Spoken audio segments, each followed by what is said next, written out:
Cantonment मतदारसंघाकडे।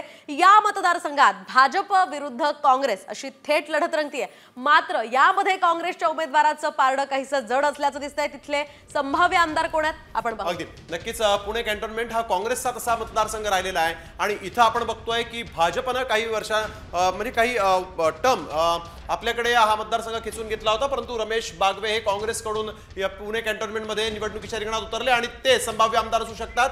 तर सुनील कांबळे जे आहेत ते भाजपकडून निवडणूक लढवत आहेत, परंतु त्यांना पराभवाचा सामना करावा लागू शकतो।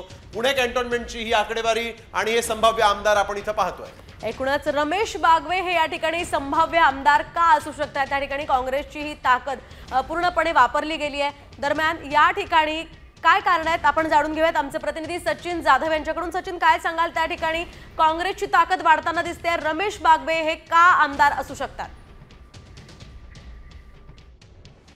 पुणे शहरात विधानसभा निवडणुकीत ज्या चुरशीच्या काही लढती झाल्या त्यामध्ये कॅन्टोन्मेंट मतदारसंघाचा समावेश आहे। यामध्ये लढत होत आहे विद्यमान भाजपचे आमदार सुनील कांबळे यांच्या विरोधात काँग्रेसचे माजी मंत्री असलेले रमेश बागवे यांच्यामध्ये।